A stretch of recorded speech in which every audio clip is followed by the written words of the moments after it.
But she stopped to look at Sarah, and thankful. Sarah was her only child. "Why, what makes you look so sober?" said she. "Nothing," replied Sarah. She had taken off her blanket and sat in one of the straight-backed kitchen chairs, holding Thankful. "You look dreadful sober," said her mother. "Are you tired?" "No, marm. I'm afraid you've got cold standing out there in the wind. Do you feel chilly?"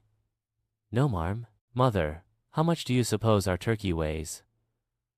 "I believe father said he'd weigh about 20 pounds. You are sure you don't feel chilly?" "No, marm." "Mother, do you suppose our turkey weighs more than Submit's?" "How do you suppose I can tell? I ain't set eyes on their turkey lately. If you feel well, you'd better sit up to the table and stone that bowl of raisins. Put your dolly away and get your apron." But Sarah stoned raisins with Thankful in her lap, hidden under her apron.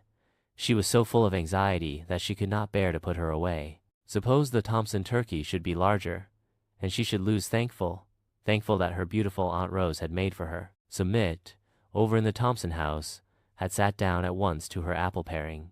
She had not gone into the best room to look at the workbox whose possession she had hazarded. It stood in there on the table, made of yellow satiny wood, with a sliding lid ornamented with a beautiful little picture. Submit had a certain pride in it, but her fear of losing it was not equal to her hope of possessing Thankful. Submit had never had a doll, except a few plebeian ones, manufactured secretly out of corncobs, whom it took more imagination than she possessed to admire. Gradually all emulation over the turkeys was lost in the naughty covetousness of her little friend and neighbor's doll. Submit felt shocked and guilty, but she sat there paring the Baldwin apples and thinking to herself, "If our turkey is only bigger, if it only is, then I shall have Thankful." Her mouth was pursed up and her eyes snapped.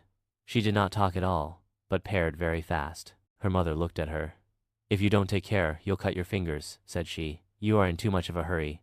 I suppose you want to get out and gossip with Sarah again at the wall. But I can't let you waste any more time today." "There, I told you you would." Submit had cut her thumb quite severely.